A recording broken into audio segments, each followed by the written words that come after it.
그러니까 그 열매가 그렇게 단단하. 그거를 이제 지키려고. 팜트리. 코코팜 먹어봤어? 왜? 팜트리야. 젤리 팜트리라고 한다고. 외국에서 그거 열매를 먹지. 우리나라에서는 제주도에서는 그거 청을 많이 담궈 먹는다 하더라고. 작년에 저도 열매가 많이 맺혀가지고 했었는데 걔들이 다 주워 먹어. 엄청 단향이 많이 나. 지금 단향 얘기하니까 라일락 향이 엄청 달거든. 꽃향기가. 예전에 노래 알아? 가로수 그늘 아래 뭐 이런 노래 있어. 라일락 꽃향기 맡으면 어쩌고 저쩌고 이런 거 있어. 라일락 꽃이 막 필 때로.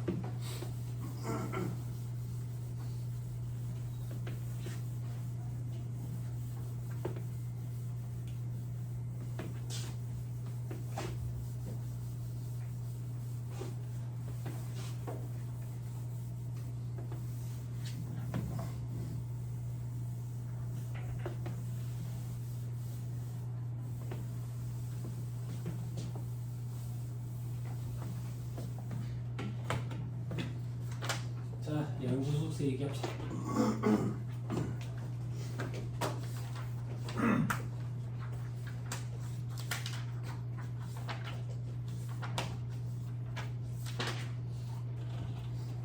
자, 234페이지 양도소득세에 되어 있죠. 그죠? 개인의 자산 양도, 그죠? 사업적으로 양도하면 사업소득이고, 그게 아니면 일시적으로 하면 기타소득이고, 양도소득세 과세 대상으로 열거된 자산을 양도해야 양도소득세 과세 대상이 된다고. 됐죠? 네. 철저히 열거주의 과세 원칙인 거야. 그지? 아예 열거도 안 돼 있으면 과세 제외고. 그죠? 자, 양도에 보면 양도란 등기등록 여부 무관하게 자산의 사실상 유상 이전을 양도하는 거예요. 자산의 사실상 무상 이전을 증여라고 하는 거예요. 미등록된 자산의 양도도 양도소득세 과세 대상이 된다.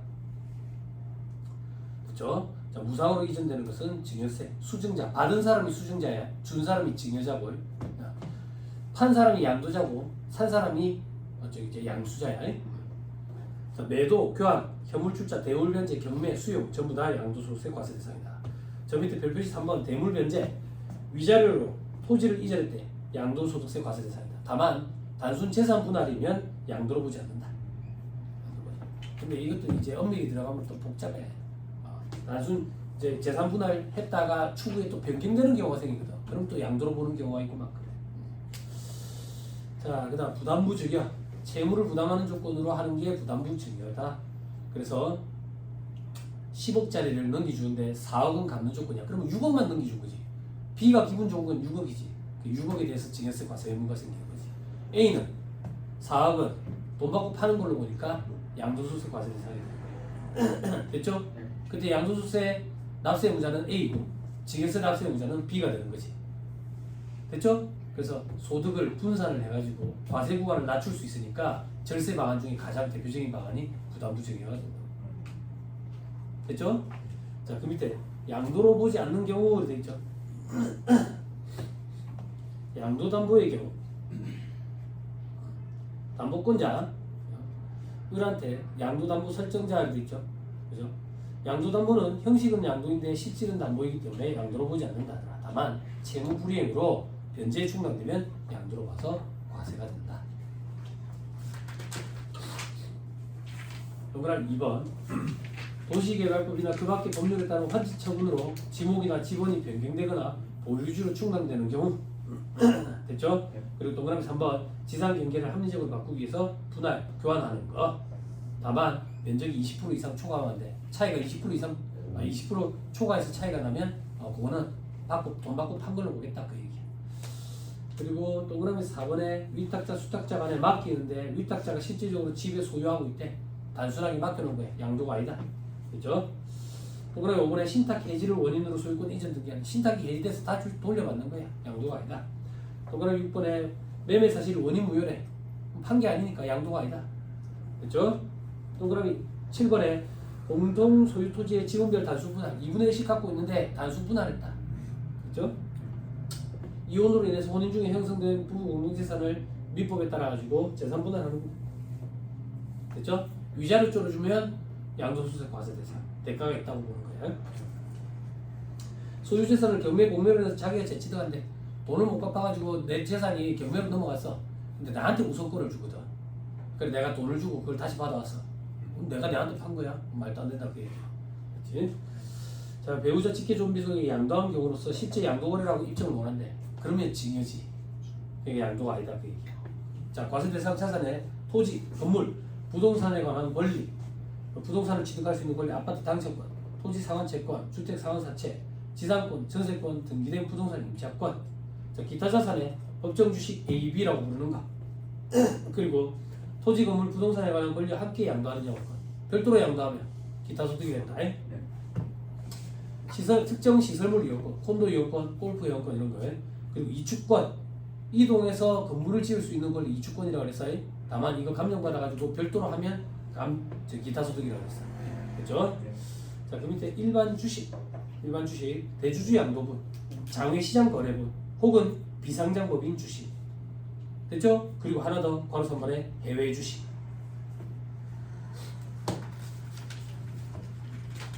그리고 발행 상품도 있고 신탁 수익권이라는 것도 있다 하더라. 됐죠? 저 밑에 별도 수익권의 대주주의 범위가 있죠. 상장 범위인 경우에는 1% 이상 50억 원 이상, 2% 이상 50억 원 이상 뭐 이런 규정이 있더라. 넘어갑니다. 다음 페이지 제일 밑에 법정 주식이 뭔데? 법정 주식 AB는 실질적으로 부동산을 판 거나 마찬가지다. 주식을 판 게 아니라. 그래서 부동산을 판 것처럼 봐가지고 양도소득세를 과세하자라는 게 법정 주식 AB야. 법정 주식 A는 모든 업종에 해당되고 부동산의 비율이 50% 이상인 회사의 과점주주가 소급해서 3년 내에 50% 이상 주식을 팔면 결국에는 회사가 보유하고 있는 부동산을 판 걸로 보겠다 그 얘기야. 됐죠? 자, 그 다음 법정 주식 B는 골프장, 스키장, 부동산은 부동산 개발업 이런 데는 전부 다 공통적인 특징이 부동산을 엄청나게 소유하고 있겠지. 그지? 이런 회사의 부동산 비율이 이제 80% 이상이나 되는 거야. 이런 회사의 주식을 한 주라도 팔면 그냥 부동산을 판 걸로 보겠다. 그죠? 그럼 자, 비과세 양도소득 파산 선고에 의한 처분으로 발생하는 소득. 그죠? 파산했다고. 파산해서 그럼 요거까지 양도소득세 과세해버리면 채권자들이 받아갈 돈이 줄어드는 거야. 그래서 그렇게 보지 않는 거야. 농지의 교환이나 분할로 인한 양도소득. 차액이 가액의 큰 편의 4분의 1 이하인 경우에 한한다 돼 있죠. 그죠? 4분의 1 이상 차이가 나버리면 요거는 과세를 하겠다. 25%. 1세대 1주택 그 부수토지 양도소득 요게 시험에 나오는 거지. 1세대가 1주택을 보유하고 있는 상태에서 그 주택을 양도하면 비과세한다. 이게 시험의 경우에 나오는 거야. 됐죠? 1세대 1주택이란 1세대가 양도일 현재 국내에 1주택을 보유하고 있는 경우로서 해당 주택의 보유기간이 2년 이상인가. 됐죠? 집을 사가지고 2년 이상 보유하다가 팔면 세금이 없다 그 얘기야. 다만 밑에 괄호에 다만 취득 당시 조정 대상 지역에 있는 주택은 보유기간 2년 이상이고 그 보유기간 중 거주기간이 2년 이상인 것을 말한다. 그러니까 조정 대상 지역에 묶인 주택은 보유기간뿐만 아니라 거주기간도 지켜야 된다 그 얘기야. 투기를 못하도록. 보유기간은 그냥 갖고만 있으면 되는 거야. 거주기간은 전입해가지고 살고 있어야 된다고. 조정 대상 지역이 어떻게 되는데요? 현재 서울 전역이 조정 대상 지역이야. 경기도 일부라. 그래서 서울은 전역 다 지금 저 부동산을 취득할 때 자금 조달 계획서를 제출해야 돼. 나머지는 지방은요 6억 이상일 때 자금 조달 계획서 제출해야 돼. 이 돈을 내가 어디서 어떻게 마련했느냐 그 얘기야. 그리고 서울에 이제 토지거래 허가구역이라고 있어. 토지거래 허가구역은 미리 매매하기 전에 허가 신청을 해가지고 허가를 받아야 매매할 수 있어. 어떤 허가인데요? 원래 집이 용도가 원래 주택의 용도 원래 건물의 용도가 주택이었대. 그럼 사는 사람도 주택의 용도로 사야 돼. 들어가서 살아야 된다고 얘기야. 주택의 용도가 아니면 허가를 안 해주는 거야. 매매 계약이 성립이 안 된다고. 대출다. 그런 거 이제 상담 엄청나게 해주게 될 거야. 자, 그 다음 밑에 1세대 1주택이더라도 주택과 이에 딸린 토지의 양도가액 당시 실질 거래가액 합계액이 12억 원을 초과한대. 요거는 과세를 하겠다. 됐죠? 됐죠? 12억 초과분에 대해서 그렇게 과세. 만약에 양도가액이 13억이다. 그러면 12분의 1을 곱해. 12억을 초과한 부분만 과세하기 위해서. 자, 다음 1세대. 1세대란 배우자가 여기 같이 하는 구성 가족 단위로 말한다. 자, 배우자가 없어도 1세대로 보는 경우 배우자가 되려면 1세대가 되려면 배우자가 있어야 돼. 그럼 뭐 호로다 시는 독거노인을 늙어 죽으면 세대도 구성 못하고 죽는 거야. 그건 좀 그렇잖아. 왜? 그래서 나이가 30 넘으면 그냥 세대 구성하는 걸로 봐. 혹은 결혼을 했다가 와이프가 죽어버렸대. 혹은 이혼을 했대. 그런 경우에도 세대 구성하는 걸로 봐. 혹은 종합퇴직 양도소득 중 법으로 환산한 금액이 국민기초생활보장법에 따른 중위소득 40% 이상이래. 그래서 소유하고 있는 주택을 유지 관리하면서 독립된 생계를 유지할 수 있다고 인정되는 경우. 과거에는 이런 규정이 없었어. 그러다 보니까 모호하다 보니까 이 모호한 걸 가지고 탈세 행위가 많이 일어났다. 조세 회피 행위가. 그래서 법에 기준 중위소득의 40%라고 딱 정해버렸어. 다만 미성년자의 경우를 제외하고 그리고 미성년자 결혼, 가족의 사망 이런 경우에는 구성할 수 있다. 이게 무슨 말인데? 홍령기 알죠? 홍령기. 미성년자랑 결혼했었잖아. 미성년자도 결혼하면 세대 구성할 수 있다. 됐죠? 혹은 어떤 경우 부모님이 다 돌아가셔가지고 미성년자 혼자 남았어. 그런 경우에도 세대를 구성할 수 있다. 됐죠? 자, 추가 정리. 부부가 각각 단독 세대로 1주택씩 보유하면 1세대 2주택이다. 됐죠? 주택 수 계산할 때는 부부단위 합산이다. 됐죠? 자, 우리가 같이 살아. 다 같이 산다고. 부모님이랑 자식이랑 다 같이 살아. 부모님이 집에 한 채가 있대. 자식도 집에 한 채 있대. 나도 집에 한 채 있대. 3주택이라고 그러고 같이 살고 있는데 1세대라는 그런 얘기야. 무슨 말인지 이해했죠? 그죠? 그 다음에 1주택. 주택에는 그 부수토지까지 포함한다. 겸용주택은 부가세법에서 판단하는 기준으로 한다. 주택인지 여부는 실질에 따라서 판단한다. 그래서 영업용 건물, 합숙소, 콘도, 사무실, 사무용 오피스텔은 주택이 아니다. 이게 실무에서 제일 애매한 게 오피스텔이에요. 오피스텔. 사무용 오피스텔. 근데 사무용 오피스텔을 개조해가지고 주택으로 쓰고 이러는 경우도 있거든. 그러면 주택이야. 그러면 주택이야. 근데 주택용으로 쓰려고 오피스텔 해가지고 사무용으로 쓰는 경우도 있거든. 그럼 사무용이야. 사무용. 그러니까 그런 걸 어떻게 판단하는데요? 시사시사, 시크대 시사, 화장실, 그리고 공과금, 고지서 날라오는 물세 쓰는 거 보니까 사무용이라고 보기엔 너무 많이 나오는 거야. 응? 혹은 애가 같이 있으면 애 취약통 지서 같은 거 어디로 나오는지 그런 걸 가지고 집이냐 아니냐를 구분을 해. 결국에는 실질에 따라서 구분하는 거지.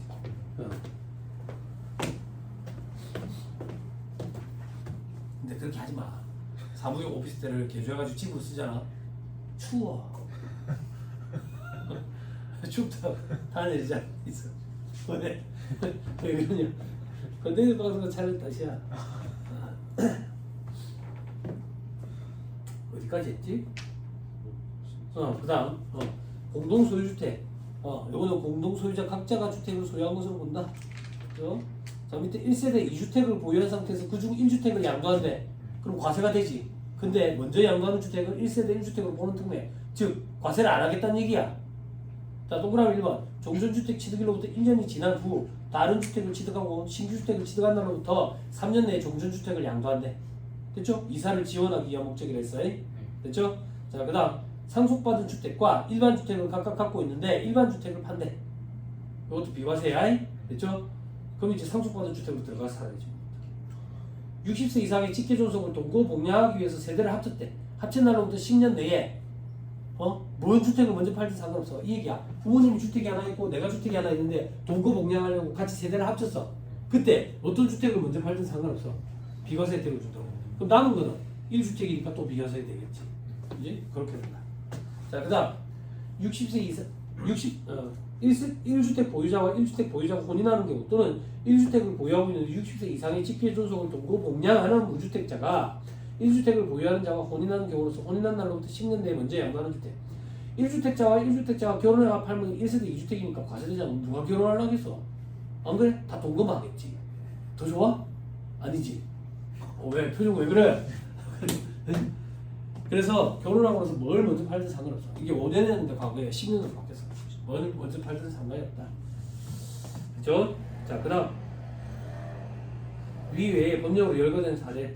지정문화재, 등록문화재에 해당하는 주택과 일반 주택을 갖고 있는데 일반 주택을 양도합니다. 그럼 나는 문화재 가서 살아야 되는 거지. 그지? 안타깝지. 그리고 농어촌 주택과 그 밖에 일반 주택을 소유하고 있는데 내가 귀농하는 거야. 귀농. 그래가지고 시골에 가가지고 귀농주택, 귀농해가지고 그 시골에 주택을 얻고 도심지에 있는 주택을 판대. 그러면 이제 비과세 혜택을 주겠다 그 얘기야. 귀농하는 사람들 지원하기 위해서 그래. 시골에 지금 빈집 꽉 찼어. 살 필요도 없어. 빈집 아무 데나 들어가 살면 된다고. 어르신들이 돌아가셔가지고 시골에 젊은 사람이 없어. 빈집이 꽉 찼다고. 어제 상담물에 들어온 사람이 그런 사람이었는데 팔려고 내놔도 안 팔린다 이거야. 살려는 사람이 없으니까. 어디 신대요? 사천이래. 사천. 한 40, 50년에서 50년 됐대. 자기 집은 진주에 있고 1세대 2주택이니까 사천에 있는 지금 부모님 돌아가시면 상속받았대. 2주택이 돼가지고 세금 무서가 8도 많아. 세금 계산하니까 한 6,500에서 7,000 되겠더라고. 어떻게 해야 되냐고 그러더라고. 멸실하세요. 시골에 있는 집 멸실하세요. 돈 1,000만 원 안 듭니다. 멸실 등기까지 하는데. 멸실하면 이제 집이 없잖아. 토지만 있다고. 1세대 1주택이야. 하나만 있으니까. 어차피 45년, 50년 돼서 못 살아. 추워. 오피스텔이 아닌데. 집인데도 춥다고. 추워. 많이 추워. 나 45년 된 주택에 살아봤잖아. 할아버지랑. 많이 추워. 자려고 눕잖아. 보일러를 빵빵하게 틀잖아. 등은 뜨거워 죽겠어. 등은 뜨거워 죽겠어. 얼굴이 너무 차고 막 얼굴이 냉물이라고. 그래가지고 이불을 여기까지 덮고 자야 돼. 밤에 잘 때 이런 소리가 막 난다고. 이런 소리가 난다고. 엄청 오래된지 뭘 것 같아? 아니야, 쥐나. 이렇게 깔끔 떠는데. 지네가 그 무트를 썩은 데서 지네가 먹었어. 우리 상상 잘해서 상상해보세요. 최악이, 저승이 최악이. 비가 어떻게 새는지 알아요? 오래된 집은 비가 어떻게 새는지 알아? 비가 벽으로 스며들어. 벽이 오래돼가지고 벽이 젖어가지고 스며가지고 곰팡이가 피기 시작하는 거야. 천장에서 비가 떨어지는 게 아니라 비가 오면 벽이 쓱 그림 나타나듯이 그러니까 쓱 이렇다고. 몸이 건지같이 냄새 날 거 아니야. 막 스킨을 막 뿌리는 거야. 스킨을 막 화장품 스킨 로션부터 쓰잖아. 우리는 스킨 남잖아. 스킨을 막 뿌리는 거야. 냄새 나서. 지금 너무 감사하지. 오늘 아침에도 샤워할 때 이게 이렇게 틀어놓고 샤워.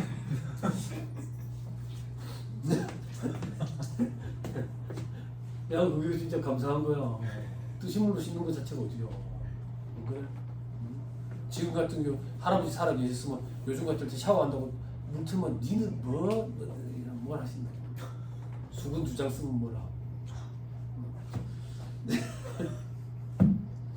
자, 됐어요. 자, 밑에 동그라미 띄그.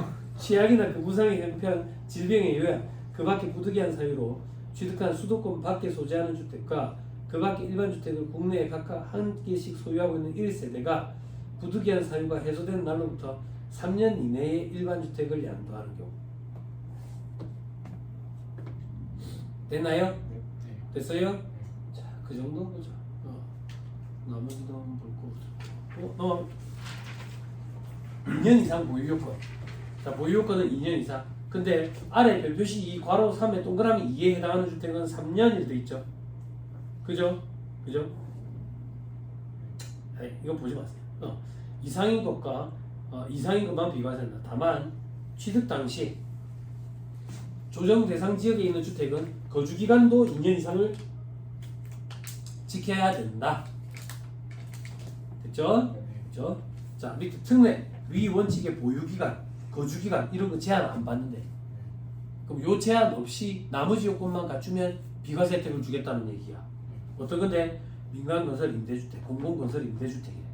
이걸 취득해서 양도하는 경우로서 임차일부터 양도일까지 기간 중 세대 전원이 거주한 기간이 5년 이상이래. 5년 이상. 그럼 여기서 세를 들어서 살다가 취득하게 된 거야. 그리고 통산해가지고 5년 이상이면 보유기간, 거주기간 안 따지겠대. 됐죠? 다음 페이지 별표 3을 사례 보시면 돼요. 그렇죠? 그리고 밑에 칸의 두 번째 점, 해외 이주나 1년 이상 국외 거주를 필요로 하는 취약이나 근무로 세대 전원이 출국한 경우, 다만 출국일 현재 1주택을 보유하고 있는 경우로서 출국일로부터 2년 내에 양도한 경우에 한한다 돼 있죠. 그죠? 이민 간대. 근데 어쩌겠어. 됐죠? 다만 2년 내에 팔으라 그 얘기야. 이민 갔는데 2년 내에 안 팔면 생각이 달라졌는가 봐 이렇게 보겠다. 투기 물건을 갖고 있는가 보다 이렇게. 됐죠? 그 밑에 다음의 목적으로 1년 이상 거주한 주택을 세대 전원이 다른 시군으로 이전함에 따라 양도하는 경우, 취약, 근무상 형편, 1년 이상 치료 요양 목적, 학교 폭력으로 인한 전환, 피해 학생. 됐죠? 자, 밑에 거주기간의 제한을 받지 않는 거주자가 조정 대상 지역에 공고가 있는 날 이전에 매매 계약을 체결하고 계약금을 지급했대. 자, 이게 어떤 얘기냐면 지금 몇 월 며칠이에요? 3월이죠 지금. 자, 만약에 법이 개정돼가지고 4월 1일부터 지금 부산의 연제구가 조정 대상 지역으로 묶인다고 볼게. 그러면 4월 1일부터 취득한 주식에 대해서는 취득한 주택에 대해서는 보유기간과 거주기간 요건을 다 갖춰야 되거든. 근데 계약금은 오늘 쳐. 계약 쓰고 잔금은 4월이래. 그러면 계약금 친 날을 기준으로 봤을 때는 조정 대상 지역으로 묶이기 전이지. 그러니까 조정 대상 지역에 대한 제한을 안 받는다고. 즉 보유기간만 지키는데 거주기간 안 지켜도 된다고. 여기 그 얘기야. 그죠? 이런 거 확인차 전화 많이 와. 불안하니까. 넘어갑니다. 자, 다음 페이지. 위에 바로 3번. 거주기간, 보유기간 계산할 때 통산한다. 어떤 거 통산하는데 동그라미 3번. 상속받은 주택으로서 상속인과 피상속인이 상속 개시 당시 동일 세대였대. 그러면 합산한다. 보유한 기간. 동그라미 1번. 거주하거나 보유하는 중에 소실, 무너짐, 노후 등으로 멸실돼서 재건축한 주택. 이것도 보유기간 통산한다. 됐죠? 네. 아파트 재건축됐다고. 보유기간 합친다 그 얘기야. 됐죠? 아, 어제 상담 물에 들어왔는데 오늘 상담해 줘야 되는데 저녁에 뭐 상담 물에 들어왔냐면 재개발 재건축이 요건이 까다롭잖아. 그래서 법에서 조금 완화시켜가지고 리모델링이라는 것만 하도록 해줬잖아. 그래서 지금 이제 신혼부부가 될 사람들이야. 신혼부부가 될 사람들인데 리모델링 앞둔 아파트를 취득할 거더라고.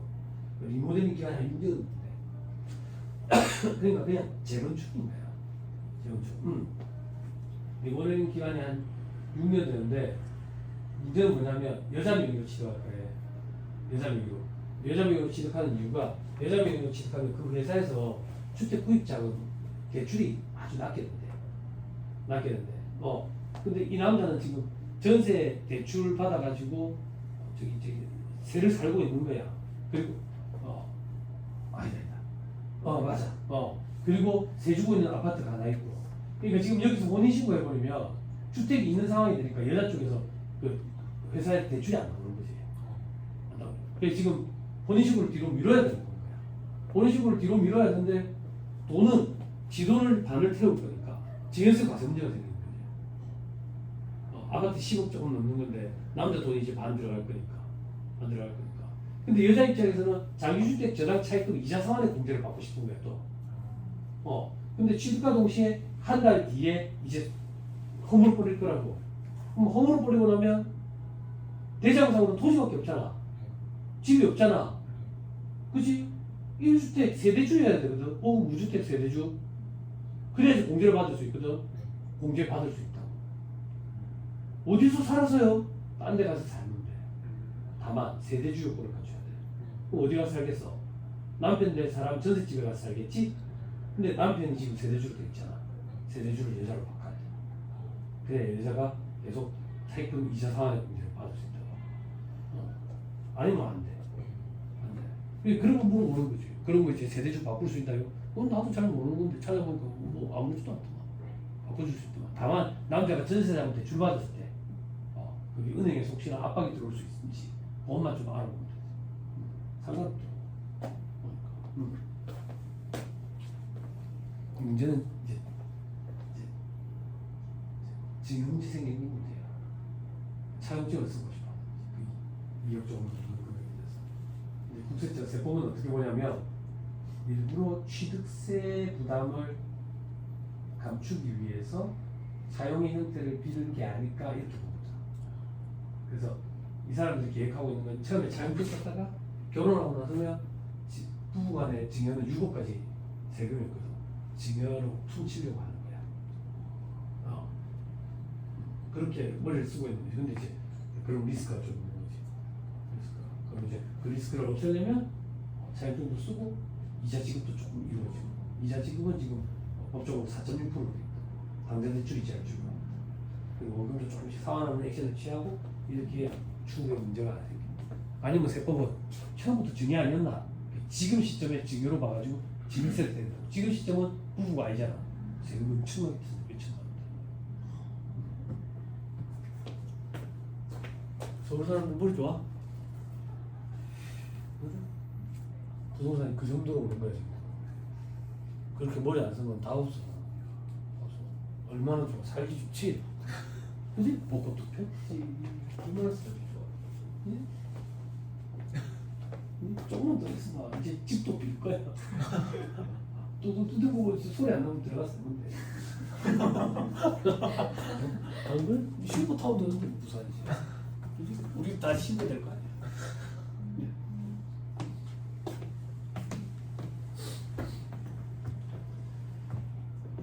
보는데 좀 안 돼.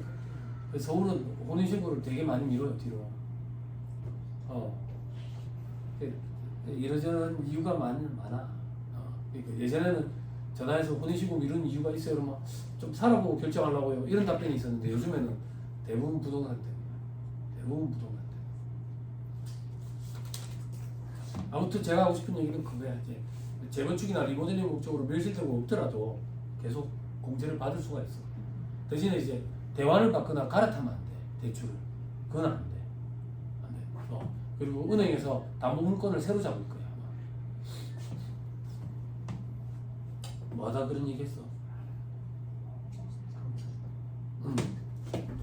얼마나 좋아. 이런 얘기 전화 통화 이제 해주고 이쪽 돈 받는 거야. 아까 그거 애플 그거 챗GPT한테 물어봤어. 보안 모듈의 차이래. 맞아? 보안 모듈의 차이. 보안 모듈의 차이. 이렇게 물어봤거든.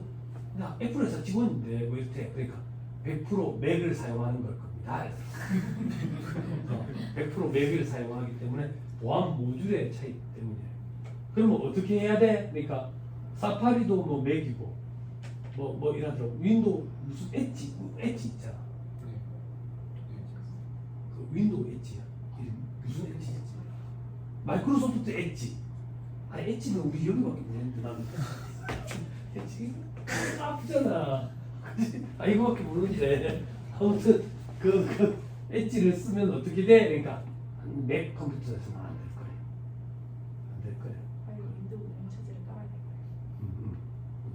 아니면 뭐 보안 경고 창에 뭐 들어가서 뭘 허용을 하고 그러는데 그럼 읽기 싫어. 읽기 싫고 그냥 윈도우 컴퓨터가 게임방 가서 하면 되잖아. 아니? 금융인증서를 가지고 그러면 되지. 보안 모듈의 차이. 보안 모듈. 참 어렵다. 이제 그러니까 이런 사람 컴퓨터 저기저기 새로 사야 돼. 컴퓨터 좀 어디서 공부해보고 싶다. 누가 안 가르치나?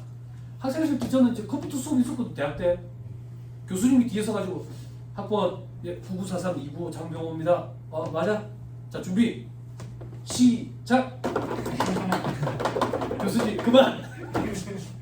300타 A 플러스. 감사합니다. 자 영타로 바꿔. 영타로 바꿔. 그러면 제 친구 앉아. 영타로. 자네 장병호 간다. 내 친구가 예 왔습니다. 자 준비 시작. 자 그만. 영타 170타 A 플러스. 기억나? 우리 동시대 살았잖아요. 도와주세요. 그지? 그래가지고 뭐 이러더니 이제 후배님이 들어올 때쯤 되니까 뭐 환태평양 영어를 하고 뭐 환태평양 컴퓨터를 하더라고. 환태평양 컴퓨터는 뭐야? 그래 막 요즘 애들 뭐 자바인가 해서 뭘 잡는지 모르고 너무 부러워요 그런 거. 또 어디 가서 좀 한번 잘할 수 있을까? 그래서 자연스럽게 4번에 요건을 충족한 조합원 입주권 양도소득 돼 있죠? 그죠? 조합원 입주권도 집 같은 거 이렇게 생각하면 돼. 집이랑 똑같은 거다 이렇게 생각하면 돼. 그리고 제가 항상 얘기하지 선무당에 사라졌는다고 여기서 배운 요즘 뛴 지식을 가지고 주변에 상담이나 이런 거 해주면 안 돼 절대. 이제 사고 터진다고. 입주권과 분양권 또 달라. 아예 취급이 다르다고. 그러니까 어차피 해주면 안 돼. 선무당에 사라졌다고. 내처럼 대답하면 돼. 잘 모르는데. 아니 세무사 시험 준비한다면서 세무사 그러고 공부하는 거 아이가? 잘 모르겠는데. 조금 잘 모르겠는데 하면 돼. 돈도 안 준다고. 공짜에서. 자, 집 같은 거 이렇게 생각하면 돼. 그래서 12억 초과하면 과세한다. 나머지 똑같다. 저 밑에 5번에 법에 정한 조정금 지적 제조사에 관한 특별법에 따라 가지고 이럴 때는 양도소득세 과세 안 한다. 조정금. 시골에 가면 땅의 경계가 모호하다고. 그래서 측량을 해가지고 이렇게 하다 보니까 아유 요만큼 요 사람 땅이었네. 이런 거. 그럴 때 발생하는 거에 대해서는 과세를 안 한다 그 얘기야.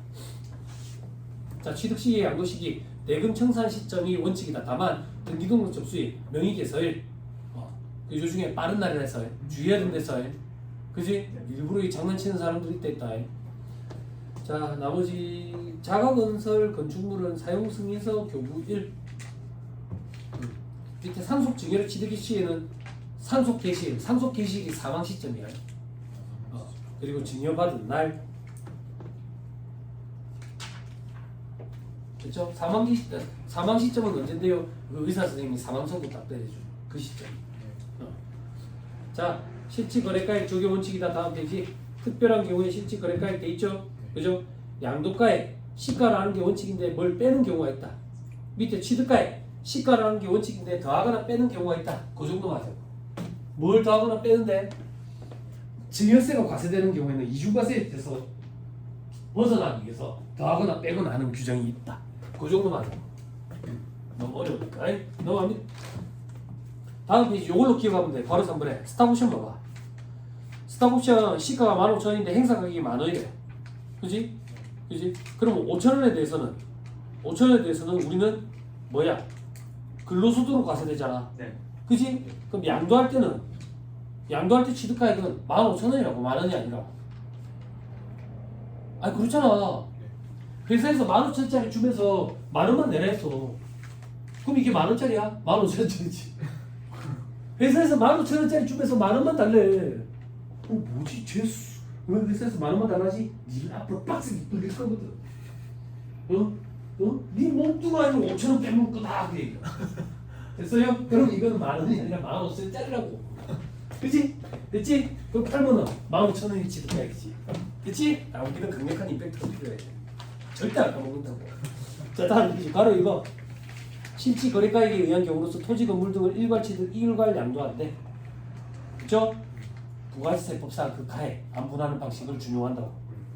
됐죠? 네. 자, 저 밑에 상속 증여받은 경우 두 번째 줄에 상속 개시일, 증여일 현재 평가한 가액. 요게 취득가액이야. 그러면 상속이나 증여로 받은 재산은 얼마로 평가를 하는데요? 시가평가 원칙이야. 기준시가로 하는 건요 80년대 얘기야. 80년대 인터넷도 잘 안 되고 그럴 때 정보가 없을 때 시골 깊숙한 데 산 몇십 년 동안 거래도 안 되는 그런 게 기준시가로 상속을 받을 수 있었고, 요즘에는 만약에 기준시가로 상속세나 증여세 신고를 하잖아. 방금 이제 쉬는 시간에 제가 물어보더라. 이종호 세무사가 세무서에서 바로 전화 와. 감정 안 받았어요? 이렇게. 감정 안 받았어요? 전화 온다고. 네, 안 받았는데요. 그러면 우리 팀에서 감정을 할게요. 이런다.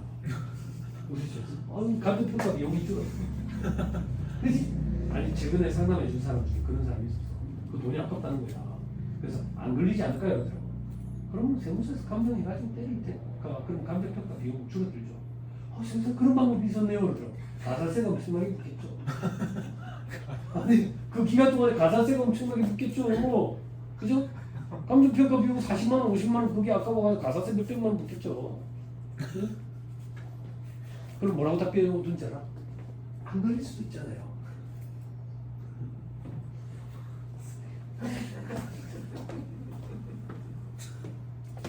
그러니까 나는 그런 사람들 이해를 못했어. 그런 사람들은 내 견해를 듣고 싶어 하지 않는 거야. 그 뭐라 하지? 그 답 정해놔놓고 하는 거 뭐라 하지? 답 적노야? 답 적노는 뭐 예약자야? 답을 정해져 있는 건 대단하네요. 아 너는 대답만 해. 너는 대답만 해야? 답 적노가? 제가 알기로는 대박. 대박 충격받았어. 쓰레기들이었네. 대답만 하라고? 나한테 뭔다고 상담 신청했어. 근데 있어요. 상담 받아보면 사람이 두 가지 부류로 나뉘어요. 제가 하는 얘기를 듣고 싶어하는 사람이 있고요. 지가 얘기하고 싶어하는 사람이 있어요. 지가 얘기하고 싶은 사람은 편해요. 가만히 있다가 끝나요. 지 알아서 해결됐다요. 세우사님 너무 감사하다고. 나 아무 말 안 했는데 감사하다고 해결됐다고 그러고 맨날 돈만 받으면 돼요. 사무실 나중에 사무실 찾아보세요. 오는 손님들도 딱 두 가지. 내 말을 듣고 싶은 사람이 있고 지가 말을 하고 싶은 사람이 있고. 지가 말을 하고 싶어 하는데 내가 말을 하면 되게 부딪히는 거예요. 가만 냅둬야 돼. 집에 갈 때까지. 자, 더 볼게요. 다음 페이지. 실질 거래가액이 확인이 안 된대. 추계할 거야. 추계. 실질 거래가액 원칙인데 확인이 안 되면 매매 사례가액. 유사매매 사례가액 그래요. 주변에 매매된 금액이 있으면 그걸 적용하겠다. 그것도 없으면 감정을 본다. 그죠? 그것도 없으면 환산 취득가액을 적용한다. 그것도 없으면 기준시가인데 그런 일은 없다. 환산 다 할 수 있다. 됐죠? 근데 환산은 취득가액만 환산하지 양도가액은 환산하는 게 아니다. 얼마 받고 팔았는지를 어떻게 모르노? 아니 그렇잖아. 얼마에 샀는지를 모르지 얼마에 팔았는지를 왜 몰라? 그래? 아니 오늘 아침에 112에 신고하려 했는데 그럴 수도 있겠다. 진짜. 오늘 진짜 깜짝 놀라가지고 이 서동 쪽으로 오는데 어르신 한 분이 그 중앙선으로 그냥 계속 걸어갔더라. 뒷짐지고 내가 볼 땐 치매가 온 게 아닌가 싶더라. 중앙선 도로 한가운데 중앙선으로 뒷짐지고 그냥 계속 걸어가시더라고.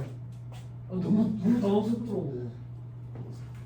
치매겠지 치매. 그렇죠?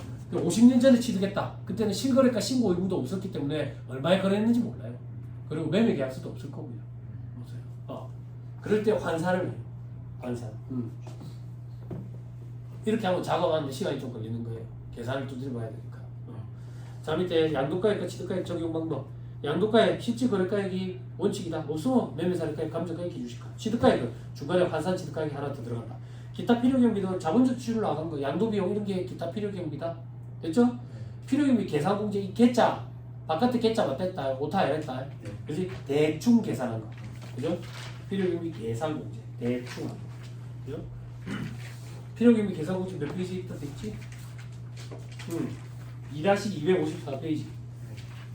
저 밑에 토지 건물 3%, 미등기면 0.3%, 요 정도. 다시 돌아오고 2-252페이지 맨 위에 감정가액 또는 환산 취득가액 적용에 따른 가산세. 거주자가 건물을 신축, 증축하고 그 건물의 취득기를 증축일로부터 5년 내에 해당 건물을 양도한대. 그때 감정가액이나 환산 취득가액을 쓰는데 취득가액으로 도둑놈이지. 얼마 들어가지고 건물 지었는지 왜 기억이 안 나? 5년도 안 됐는데. 안 그래? 이건 도둑놈이다 그 얘기야. 그럴 때는 해당 건물의 감정가액 5%를 세금에다 더 더해버리겠다 그 얘기야. 된다요? 됐어요? 아니 세무사님 이런 경우가 있습니까? 있어요? 아니 안 되는데 이렇게 네, 현금으로 이렇게 주고받고 한다든지 희한하게. 내 주변에는 또 그런 데도 있었어. 내 주변에는 또 어떤 데가 있었냐면 그래 이혼하는 거야. 이혼해. 근데 이 임명진 말자야. 내 말고 다른 사람이 좋아진 거야. 다른 사람이. 그러면 혼인신고 하기 전에 다른 사람이 좋아해야지. 그치? 인종지 말자잖아. 이혼하게 됐는데 인종지 말자라는 걸 얘의 이제 형이 알게 된 거야. 얘 형이 이제 미안하다고 집을 지어줬어. 집 짓는 사람인데. 그러면 얼마 칠가인데 알 수가 없어. 그럼 거기서 이제 그 펜션 장사를 하는 거야. 애 혼자 키우면서. 건물값이 얼마인지 몰라. 그런 경우도 있다. 인종지 말자는 잘 산다. 이 세상이 그렇다. 엄청 잘 살아. 아주 잘 살아. 안 죽더라. 왜? 그 정신 나가가지고 뭐 저기 비행기 좀 운전하는 사람들을 죽이서 그 나쁜 놈들을 안 죽이고, 그지? 부산지 들어와. 무섭다. 부산 조심해야 된다. 자, 밑에 계산 구조. 양도가액에서 필요경비 뺀다. 필요경비에 취득가액이 포함되어 있는 거야. 자, 양도차익. 장기보유 특별공제라는 걸 해준다. 토지 건물로서 보유기간이 3년 이상인가. 됐죠? 미등기. 그리고 조정대상 지역에 있는 2주택 이상 이런 건 안 해준다. 그리고 조합원 조건도 해준다. 됐죠? 그때 장기보유 특별공제는 어떻게 해주는데 공제율 이렇게 한다. 근데 1세대 1주택은 좀 다르다. 어떻게 다른데? 2-259페이지 1세대 1주택 외의 자산 1세대 1주택 외의 자산은 1세대 2주택도 포함된다. 됐죠? 자, 어떻게 3년부터 시작해가지고 1년에 2%씩 해준다. 총 15년까지. 됐지요? 그 다음 페이지 1세대 1주택이면 어떻게 할 건데 1세대 1주택은 비과세잖아요. 12억 초과하면 과세된다 했잖아. 그런 경우에 장기보유 특별공제 어떻게 적용하는데 보유기간에 따라가지고 3% 저기 4% 거주기간에 따라서 4% 이렇게 해준다. 그래 합쳐가지고 최장 10년까지. 그러면 총 80년 80%네. 됐죠? 근데 보유기간은 3년 이상부터 해줘. 됐죠? 거주기간은 2년 이상부터 해주는데 보유기간 3년 이상에 한정한대. 그러니까 보유기간이 3년 이상이 아니면 일단 공제받을 가능성은 없어. 무슨 말인지 이해했죠? 그죠? 됐나요? 돌아오세요. 자, 그 다음 양도소득 금액에서 양도소득 기본공제라는 걸 그룹별로 연 250만 원 해준다. 그렇죠? 이민기자산은 공제 대상이 아닙니다. 그룹이 어떻게 나뉘는데 1그룹, 2그룹, 3그룹, 4그룹 나눕니다. 공제 순서 감면소득금액 외의 양도소득금액 이순위가 감면소득금액. 그렇죠? 자, 세율이 다른 둘 이상의 자산을 동시에 양도했을 때는 선택한 자산에서 기본공제 250만 원 받을 수 있다. 그렇죠? 자, 나머지 볼 필요 없다. 넘어가면 2-254페이지 필요경비 실지거래가액에 의한데 이렇게 하면 된다. 근데 추기한데 취득가액을 매매사례가액, 감정가액, 기준시가로 하면 취득가액과 필요경비 계산공제를 더해. 취득가액 모르겠다는데 매매사례가액, 감정가액, 기준시가로 한 취득가액에 계산공제 대충 계산한 금액 더해. 취득가액을 환산 취득가액으로 하면 어떻게 되는데 둘 중에 큰 걸로 한다. 어떻게? 자본적 지출액에 양도비용 더한 거. 대대적인 리모델링이 있을 때는 동그라미 2번이 더 커질 수도 있다. 됐지요? 됐죠? 그죠? 아까 리모델링 얘기했잖아. 멸시라고 새로 지어 올린다니까. 엄청나지. 그지? 돈 많이 들겠지. 2-255페이지 실지거래가액에 의하는 취득가액 계산 특례. 취득가액에 포함하는 거 취득부대비용, 취득세, 등록면허세. 요거는 납부 영수증이 없어도 필요경비로 공제해. 그죠? 기록이 다 남아있거든 광고서에. 그래서 납부 영수증을 꼭 첨부를 안 해도 계산한 금액으로 그냥 집어넣으면 돼. 그렇죠? 그 밑에 취득 시 지출한 중개수수료도 취득 부대비용에 포함되니까 포함한다. 당연하지. 됐죠? 양도 시 지출한 중개수수료도 필요경비에 들어간다고. 다만 양도 비용으로 필요경비에 산입돼. 취득가액에 포함되는 게 아니고. 그리고 현재 가치 할인 차금 계상액.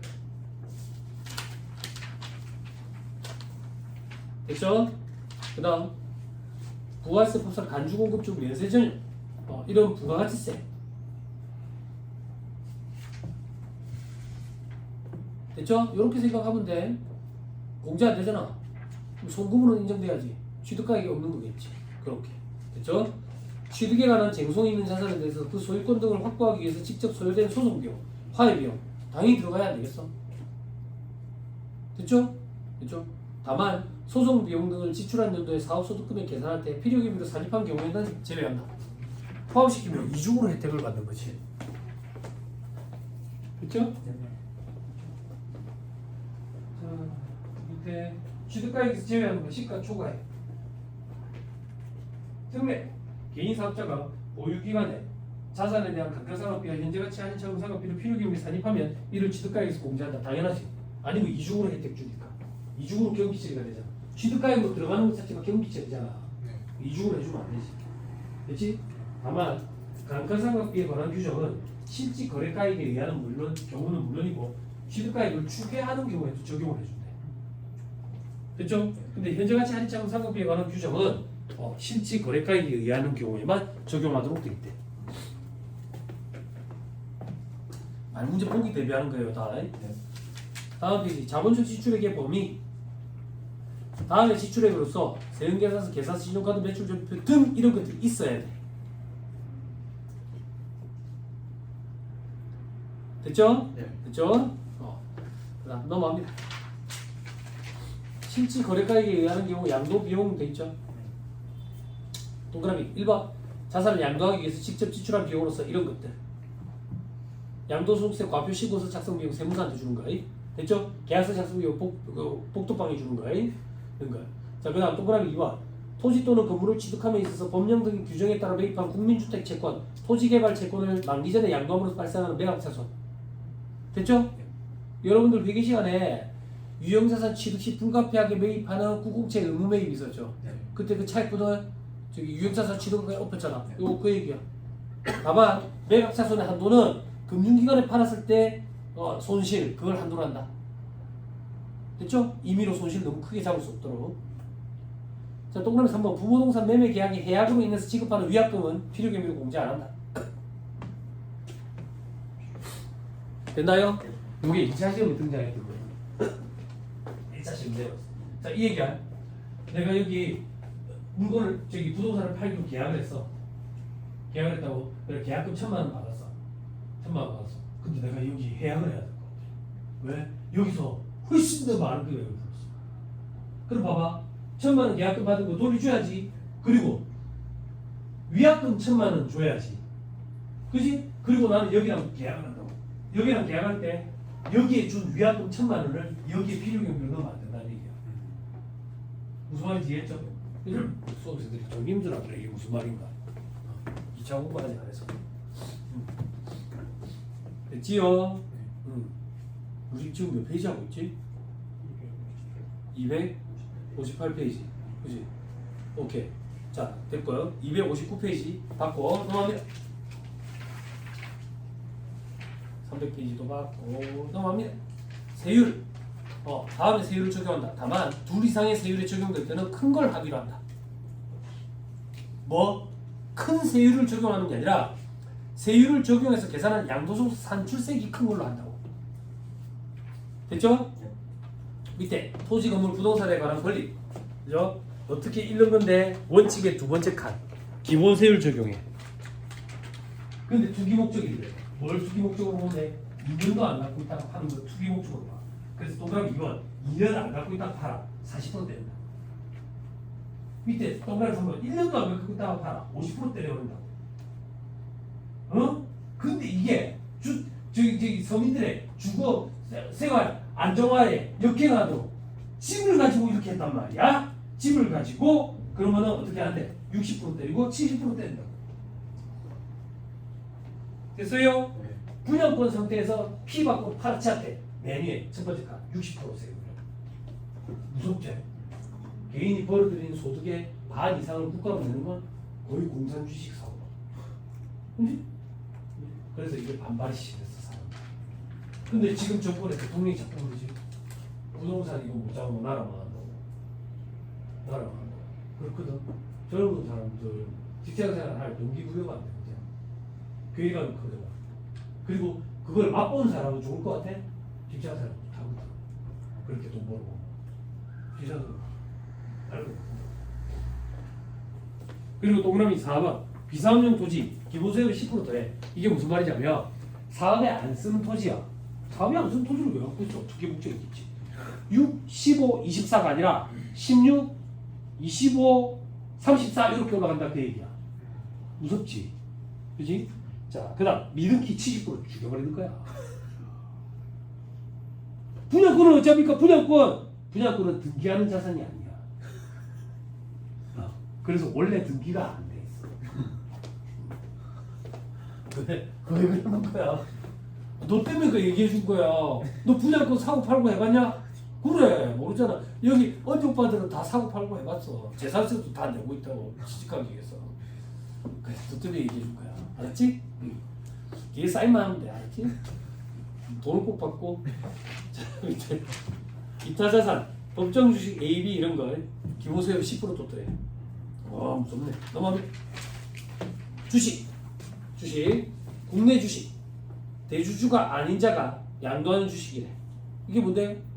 저기 비상장법인 주식이지 뭐, 그지? 네.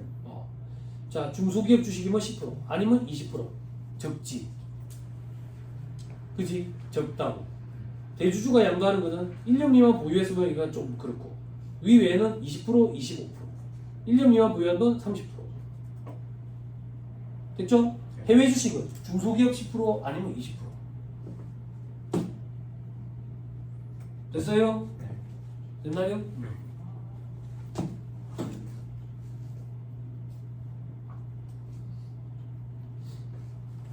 요번에 주식 시장이 뭐 그래가지고 화랑이라 가지고 요번에 공무원들 재산 소득 저기 재산 그거 하기로 했는데 공개하기로 했는데 그거 500억인가 시세 차익 누린 사람이 있더라. 어제 뉴스에 났는데 못 봤어요? 근데 그걸 조사하는 시점이 작년 말이었대. 작년 말에 비해서 지금 더블 스코어가 됐다거든. 지금 시점으로 따지면 1,000억 넘게 차익을 누렸다는데 못 봤어 기사? 그럼 이제 그 사람은 매일 출근할 때 부업 삼아 출근할 거야. 얼마나 행복하겠어. 저 예전에 직장 생활 때 회사가 조직 문화가 되게 고지식하고 옛날 조직이었는데 현장에 있는 직원 중에 한 명이 맨날 출근하면 옆 사람들이랑 잡담하고 노는 거야. 위에 임원들이 지나다니는데 눈치도 안 봐. 명품을 치렁치렁 걸치고 있고 저 사람은 뭐지? 누구 백이 있나 그랬는데 사람들은 저 사람 주식 터진 사람이라고. 주식 터진 회사 부업으로 다닌다고. 너무 행복하겠다고. 그래서 내가 물어봤지. 아니 뭔 주식을 샀길래 그런데 대한항공 주식. 아시아나항공 직원인데 대한항공 주식사. 그때 우리 경희 팀에 있던 저기 재경 팀에 있던 여직원도 대한항공 주식 사가지고 돈 많이 벌었다. 아시아나항공 주식 그때 2천 몇백 원 했거든. 대한항공 주식 리먼 브러스 사건 터졌을 때 28,000원까지 떨어졌거든. 다시 7만 원 얼마로 회복되더라고. 니는 왜 안 사는데? 나 주식에 투자할 돈도 없었어. 옷도 못 샀는데 돈이 없어. 근데 그 필기야, 그지? 그래 돈이 없었는데 지금 기억을 더듬어 보면 거의 매일 술을 먹었어. 그러니까 술 사먹을 돈은 있었던 거야. 근데 뭐 사람마다 이제 아끼지 않는 부분이 있으니까. 그지? 안 죽어서 천만 다행이다. 자 밑에 해외 주식 10% 20%. 여러분 이게 높은 게 아니에요. 높은 게 아니야 세율이. 자 넘어갑니다. 2-263페이지 1그룹 자산을 둘 이상 양도한 경우 비교 과세. 해당 과세에 한해 양도소득 과표 합계액의 기본세율 곱합니다. 자산별 양도소득 상주세액 합계액 둘 중에 큰 거를 내도록. 자 이게 무슨 말인데 같은 해에 집을 두 채 팔았다고. 그럼 합산해가지고 과세해야 돼. 만약에 15% 구간에 있었다 둘 다 합산을 했더니 24% 구간으로 올라갔대. 그럼 9% 차이만큼 더 세금을 내야 된다 그 얘기야. 됐어요? 네. 그래서 한 해에 한 개씩만 팔라는 거야. 무슨 말인지 이해했어요? 됐죠? 자, 그 다음 이때 반가로 이번에 부동산 투기 지역에 대한 세율 적용 특례돼 있죠? 그죠? 그 밑에 반가로 3번 보세요. 조정 대상 지역. 이거 좀 들어놓으면 좋을 거예요. 1세대 2주택 이상 주택 양도에 대한 특례. 다음 중 어느 하나에 해당하는 조정 대상 지역에 있는 1세대 2주택 이상의 주택을 양도하는 경우 기본세율 20%, 30%를 더한다. 자, 이건 무슨 말이냐면 조정 대상 지역, 서울 전역 조정 대상 지역이었지. 경기도 일부라. 내가 여기에 주택이 두 채 있는데 하나를 팔아. 그러면 세율의 20%를 더해. 6, 15가 아니라 26, 35, 최고 구간이 그러면 45% 구간이니까 65%. 근데 내가 세 채 갖고 있다가 팔아. 그러면 75%, 30%를 더해. 내려봐봐. 그게 조정 대상 지역, 투기 지역 내에 제한 구역 내에서 부동산 중과 규제요. 중과 규정이라고. 중과 규정. 이걸 2026년 5월 9일까지 유예를 해준 거야. 그 유예 규정이 2026년 5월 9일자로 이제 끝난다고. 그러면 다시 과거처럼 20% 30%를 중과할 거야. 언론에 나오는 그 얘기가 요걸 얘기하는 거야. 그러니까 알아야 들릴 거 아니냐고. 응? 됐어요? 네. 어제도 이걸로 전화 왔었다고 그래. 그 진주에 계시는 그분이 자기 중과되는 거 어떻게 하냐고. 5월 9일로 이 집이 있으니까 진주 어디 가셨네? 또 하거든요. 사천 나 계산으로 가봤는데 상관없습니다. 5월 9일 이후에 팔아도 돼요? 이전에 팔든 이후에 팔든 일단 인자 나타나면 파세요. 10월 집은 인자가 안 나타나. 빈집이 꽉 찼는데 누가 사? 인자가 나타났을 때 오시면 빨리 팔아요. 그리고 보통 팔 때 1년 이상 잡아야 돼. 기간을. 잘 안 팔려. 자, 요게 그 얘기더라. 됐지요? 어디 가서 좀 아는 척 할 수 있어요. 뭐. 다음 페이지 표시에 있네. 5월 9일까지 양도하는 경우 요건 제외한다. 됐지요? 자, 그 다음 양도소득 과표 예정 신고.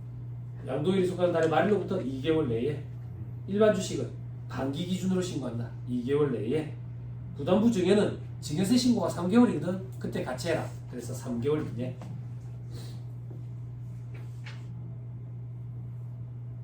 됐나요? 됐어요. 자, 나머지는 정리사항이 볼 필요 없어요. 아까 제가 그 얘기했던 거 기억나요? 2가지 이상 세율에 적용이 되면 그 세율을 적용해서 나온 산출세액이 큰 걸로 한다. 그죠? 이게 이런 경우야.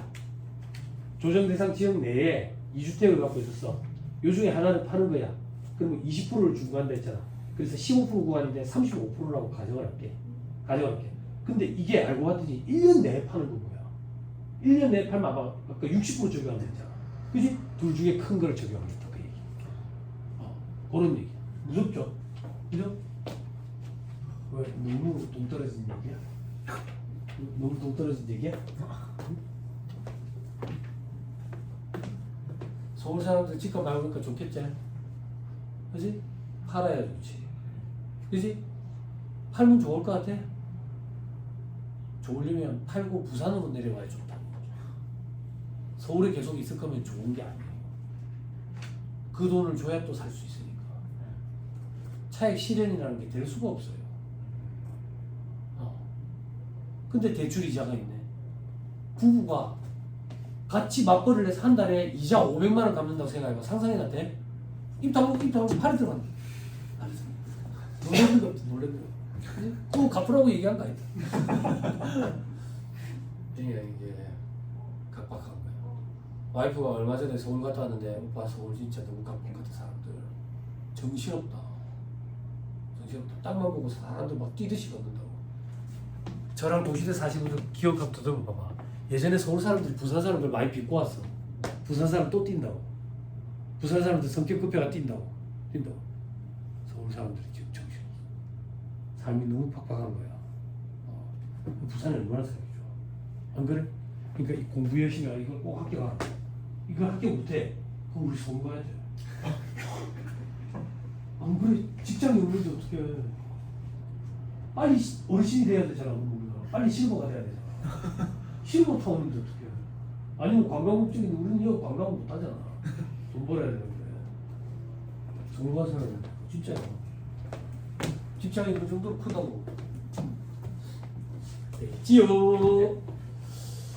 자, 특별한 경우에 양도소득세 계산, 양도차손이 발생하면 이거를 퉁친다. 어떻게 퉁치는데 밑에 같은 세율 적용 자산끼리 구분해서 각 자산별로 양도소득 금액까지 계산해. 그래서 같은 세율 적용 자산끼리 퉁치고 다른 세율 적용 자산과 퉁친다. 어떤 경우에도 다른 그룹에서 퉁칠 수는 없다. 됐죠? 다음 페이지 고가액 저가양도시 부당이익 계산 부인 이런 거 있네. 다음. 자, 또 시험에 나오는 거 요거다. 배우자 직계존비속 2월 가세. 양도일부터 소급해서 적용 대상 자산별로 이런 말 나오죠. 왜? 주식이 추가됐거든. 주식이. 다음에 적용기간 이내에 배우자 또는 직계 좀비 속으로부터 증여받은 대상 자산을 양도한 경우 양도차익이 이렇게 계산한다. 어떻게? 토지, 건물, 부동산을 취득할 수 있는 권리, 집 같은 거, 그리고 특정 시설물 이용권. 이거는 과거에 5년이었거든. 10년으로 바뀌었어. 그리고 주식이 들어왔어. 주식은 1년이야. 주식. 그래서 1년밖에 안 되기 때문에 이거는 많이 적용하더라. 어떻게 하는데 주식 갖고 있는데 많이 올랐어. 이걸 배우자 명의로 증여하는 거야. 6억까지 괜찮으니까. 그래갖고 1년 보유하고 있다가 배우자가 나중에 팔아. 그럼 증여받았을 때 현 시세로 증여받았을 거 아니야. 그지? 양도할 때 양도 차익이었지. 그래 비과세 되는 거야. 이건 많이 하더라. 서울 사람들 그래 이런 거 구상해가지고 자기가 생각한 이게 무리가 없는지 이런 거 많이 물어봐. 요즘 젊은 사람들은. 내가 이거 잘 짰네. 계획을 잘 짰네. 잘했어요. 참 잘했어요. 자 밑에 양도차익 계산 방법. 이제 거주자가 양도한 날 취득가액은 배우자 등이 취득한 취득가액을 해. 그럼 뭐 배우자가 B한테 증여한 시점에 증여세 있지. 증여세를 기납부세액으로 빼주면 참 좋을 텐데 현행세법 규정은 필요 경비로 차감하도록 돼 있어. 됐죠? 다음 페이지. 만가로 3번 적용 배제.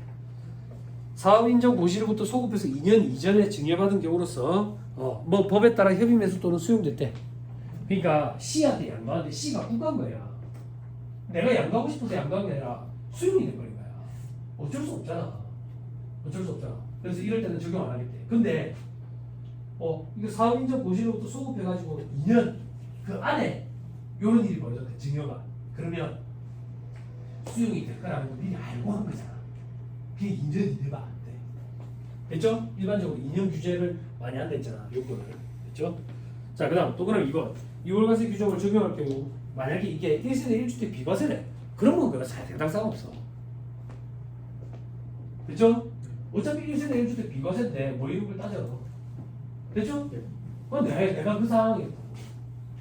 할아버지랑 같이 살때. 근데 할아버지가 돌아온 답변이 네가 뭘 알아? 아니 할아버지 누가 이렇게 얘기해줬는데요. 할머니 세금 많이 나온다고. 복덕방지. 아 할아버지 제가 뭐하는 사람 네가 뭐하는 놈? 못 잡겠어. 안타깝지. 어르신들. 팔도 뭐하는. 자 밑에 동그라미 3번 2월과세 규정을 적용해서 계산한 양도소득 결정세액이 적용하지 않고 계산한 양도소득 결정세액보다 적대. 그러면 일부러 그런 거 아닙니까? 그렇죠? 또 어떤 경우에 이렇게 될 수가 있습니까? 집값이 도리에 떨어져서 손실봤어. 그런 경우. 다음 바로 2번 증여를 통한 우회양도시 부당행위 계산 부인.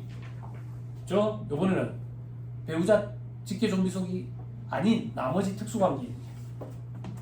됐죠? 됐죠? 마지막 줄.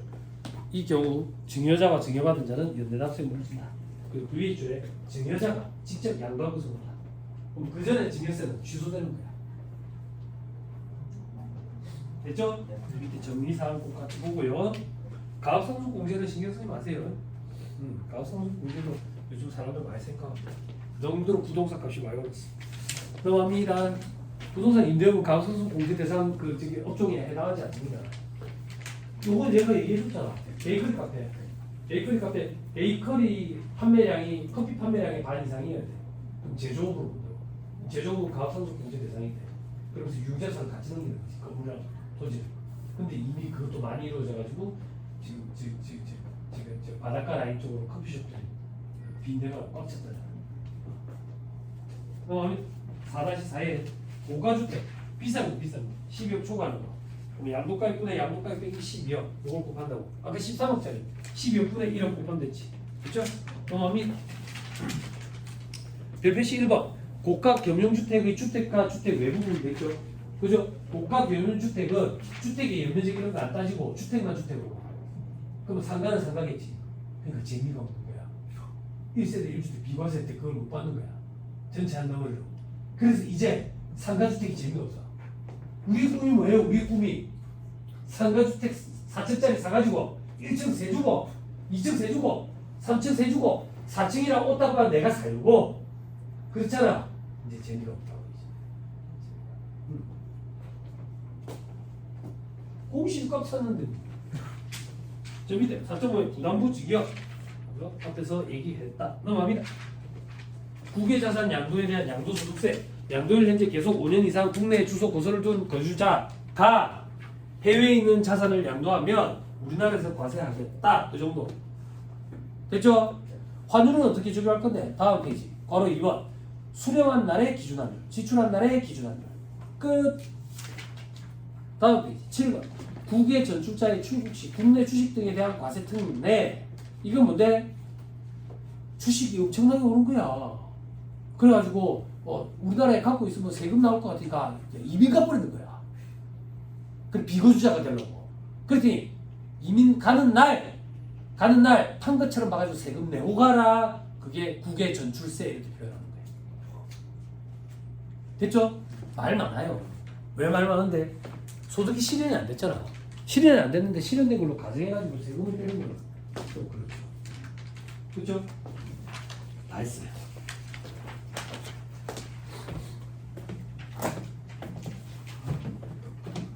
문제.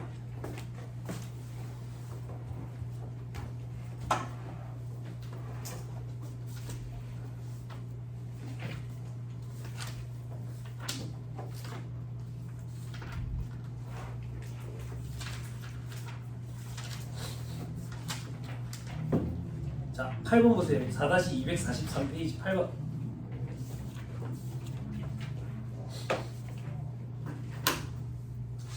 일세대 1주택 양도소득세 비과세에 관한 설명으로 옳은 것은 이렇게 돼 있죠. 그죠? 4번이 옳아요. 하나의 건물이 주택과 주택 외의 부분으로 복합되어 있는 경영주택, 상가주택 이거 고가주택 아니에요. 경우 주택의 연면적이 주택 외의 부분의 연면적보다 크면 전부를 주택 한 개로 본다고. 다가구 주택 얘기하는 거야. 됐어요? 그럼 1세대 1주택 비과세 혜택을 볼 수 있거든. 근데 이게 12억이 넘어버리면 주택 부분만 주택을 보니까 상가 부분에 대해서는 상가로 과세돼.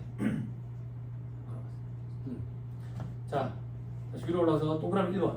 상속받은 주택으로서 상속인과 피상속인이 상속 개시 당시 동일 세대인 경우에는 상속 개시 전에 피상속인이 거주하고 보유한 기간과 동일 세대로서 상속인과 함께 거주하고 보유한 기간을 동산하여 1세대 1주택 비과세 규정을 적용한다? 아니야. 요 얘기야. 할아버지랑 내랑 같이 살다가 할아버지 명의 아파트 집이었는데 그걸 내가 상속받게 됐다 그 얘기야. 그럼 나의 보유 기간은 할아버지랑 같이 세대를 구성하고 있던 기간이랑 합치겠다 그 얘기야. 합치겠다. 그러려면 두 번째 줄에 상속인이 거주하고 보유한 기간과 이렇게 돼야 돼. 상속인이 거주하고 보유한 기간과 동일 세대로서 상속인과 피상속인이 함께 거주하고 보유한 기간을 합쳐야 돼. 이래야 맞는 말이라고. 피를 흘리고 돌아가신 분 돼요? 동그라미 2번 1세대 1주택 비과세 규정을 적용함에 있어서 2개 이상의 주택을 같은 날에 양도하는 경우에는 양도주택 중 실제 거래가인 큰 주택을 먼저 양도하는 것을 본다. 말도 안 되는 소리. 어제 요거 얘기도 해줬어. 뭐부터 어떻게 팔아야 되냐고. 같은 날에 동시에 팔아도 돼. 그럼 뭐 비과세 혜택을 받는데요? 내가 선택할 수 있어. 됐죠? 내가 오늘 두 채를 팔아. 뭐를 먼저 팔았는데 선택해가지고 세금 내고 나머지는 비과세 혜택. 됐죠? 동그라미 3번. 이 주택을 보유하고 1세대를 구성하는 자가 70세 아버지를 동거복양하기 위해서 세대를 합침으로써 1세대가 2주택을 보유하게 될 때 세대를 합친 날부터 10년 내에 양도하는 종전 아버지 소유였던 주택이 한해서 비과세 규정? 아니 뭘 먼저 팔든 상관없어. 그리고 하나 더. 우리 부모님, 노부모 내가 동거복양하려고 하죠. 아버지는 60세가 넘었어. 어머니는 60세가 안 됐대. 상관없어. 두 분 중에 한 명만 60세 이상이면 돼. 됐죠? 이렇게 좀 동거복양 좀 해라 그 얘기야. 독거는 누구 누가 한 2달 만에 발견되고 뭐 이런 게 사회적 문제다 그 얘기야. 됐죠? 15번 다 왔어. 조금밖에 안 할 거야. 뒤에 계산은 안 볼 거야. 자, 거주자 홍길동은 2026년 3월 1일 자신의 토지 중 2분의 1을 토지 중 2분의 1 그러면 헷갈려요. 그냥 토지를 배우자인 김민나에게 증여했어. 홍길동이 김민나한테 줬어. 됐죠? 김민나는 2026년 12월 5일에 증여받은 토지의 지분을 김갑동한테 팔았어. 그치? 배우자 직계존비속 2월과세 규정이야. 옳은 것은 5번이 옳아요. 순서대로 볼게. 동그라미 1번. 김민나가 홍길동으로부터 증여받은 토지를 양도함에 따라 세부담이 부당히 감소해 부당이 감소된 경우에 한해서 직접 양도한 것을 본다. 요거는 특수관계를 통한 위양도시 부당의 계산 부인 규정이지. 네. 그지? 이렇지 않더라도 직접 양도한 것으로 계산을 하는 거지. 이제 또 그럼 2번 위의 자산이 토지가 아니라 비상장 일반 주식이래. 그래도 적용하지. 그치? 기간이 다만 1년이지. 또 그럼 3번 위의 경우에는 해당 양도소득세에 대해서 홍길동과 김빈나가 연대납세금을 진다. 연대납세금은 뭐 없지. 그지? 됐죠? 양도소득세는 누가 납세금으로 지는 거야? 김빈나가 지는 거지. 양도소득세. 네. 됐죠?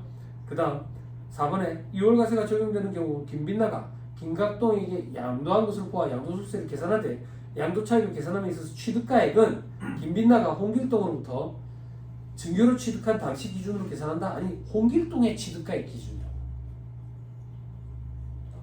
됐지요? 네.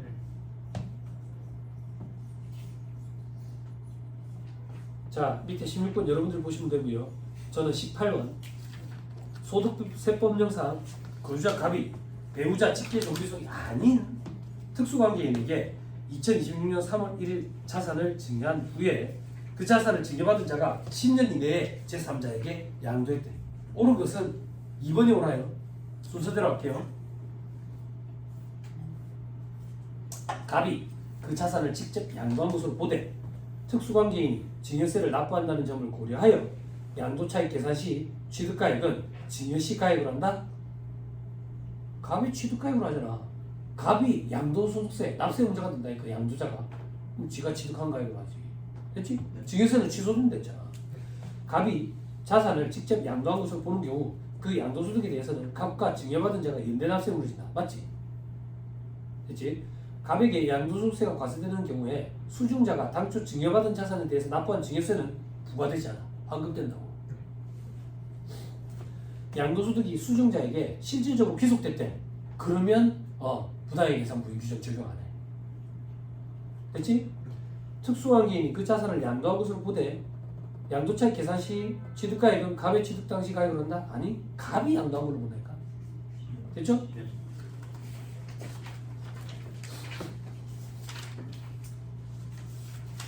22번 따끈한 거 올해 거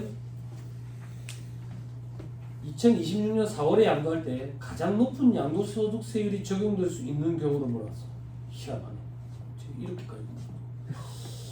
각 항은 독립적이며 각 항에 주어진 자산 외에 다른 자산을 넣고 비과세와 감면은 고려하지 말고 기본세율이 적용되는 경우에는 45%가 적용된다고 가정하고 해보래. 보유기간이 3년이 등기된 건물을 양도한대. 기본세율이지 뭐. 45%. 보유기간이 9개월. 1년도 안 되네. 60% 아니야? 미등기네. 70%네. 그지? 네. 왠지 이거 같지? 근데 세상이 달라졌어요. 더 높은 율이 나올 수도 있다고 했죠. 또 그럼 3번에 보유기간이 1년 6개월인 분양권은 60% 무조건. 동그라미 4번에 보유기간이 3년인 비사업용 토지 10% 더 해야지. 그럼 45%니까 10% 더하면 55%. 올라간다. 1세대 3주택 조정 대상 지역에 있어. 와, 그지? 을 소유하고 있다가 그 중에 보유기간이 1년인데, 주택을 양도한대. 보유기간이 1년이면 아까 60% 적용한댔지. 근데 조정 대상 지역 내에 3주택이면 30%도 안 됐지. 그럼 총 75%. 높은 건 75%. 됐죠? 오케이. 25번은 보지 마세요. 올해 기출인데 너무 어려워 구속지. 자, 요 정도 합시다. 올해만 유달스럽게 양도소득세가 좀 많이 나왔어요. 파트에서 3개인가 4개가 나왔어요.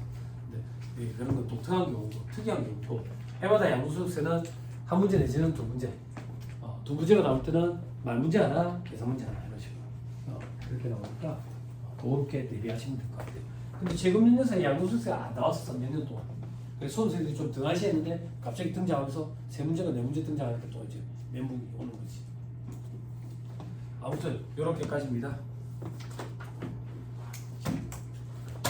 자, 많이 건너뛰었습니다. 많이 건너뛰었어요. 다만 그런 얘기는 하지 마세요. 그것만 합격합니까? 그럴 것 같았으면 처음부터 그것만 했을 거예요. 그죠? 그런데 여러분들한테 여러분들 목소리 남겨둔 부분도 제법 있죠. 그런 부분도 좀 보셔야 돼요. 좀 보셔야 되고 지금 20 며칠 남았다고? 28일. 28일요? 자 지금 기본서 보면 짜릿하다. 확 들어온다 또. 확 들어온다. 지금 기본서 볼 시간 있습니까? 차고 넘칩니다. 차고 넘칩니다. 차고 넘쳐. 그렇죠? 여러분 절대 그걸 놓치면 안 돼. 뭐 2차 시험을 합격해야 세무사 자격증이 나오는 거야. 그 과정 중에 하나가 1차 시험이라고. 그렇죠? 1차 시험에 모든 걸 걸어가 어떻게든 요것만 일단 넘겨봐야지. 그건 전략 아니야. 전략 아니야. 그럴 것 같으면 차라리 떨어지는 거야. 희망국이라. 그렇죠? 그리고 공부 시간 늘려야 돼. 응? 수험생 지금 얼굴 너무 좋아. 내가 얼굴 더 안 좋은 것 같아. 응? 드라마 보면 안 돼. 그지? 왕과 사는 남자, 여러분들 상관없어. 양과 같이 안 산다고. 조금 있으면 같이 살게 돼. 4월이 되면. 아니 4월이 돼. 저기 5월이 되면. 그죠? 그러니까 조금만 더 버텨. 조금만 더 버티고 아까 모의고사와 관련된 얘기 해줬어요. 멘탈 나갈 필요 없다. 멘탈 나갈. 그리고 아마 그날 좀 더울 거야. 옷 좀 간추하게 입고 갈게. 또 질문할 거 있어요? 없죠? 내가 얘기했어요. 해마다 합격할 거라고 보이는 사람 외에 막판에 정리 잘해가지고 확 올라오는 사람들 있다고. 응? 지금부터도 정리 잘하면 합격한다 아무 필요 없어. 지금부터 사회도 가면 차고 넘쳐. 차고 넘쳐. 걱정 안 해도 돼. 됐죠? 됐죠? 문제는 책에 푸는 거야. 그리고 자기만의 방식으로 정리를 좀 해봐. 시험장에 갔을 때 모르는 거가 아니라 풀 것과 풀지 말아야 될 걸 어떻게 구분할 건지. 그렇죠? 1등 깡패는 내가 시험장에 들어간다면 나는 이걸 풀고 이걸 안 풀 거다 라는 걸 보여줄 거예요. 할 줄 모르시면 그걸 흉내를 한다든가. 그렇죠? 요즘 아시죠? 강의들아 고생 많았습니다. 수고하셨습니다. 수고하셨습니다. 네.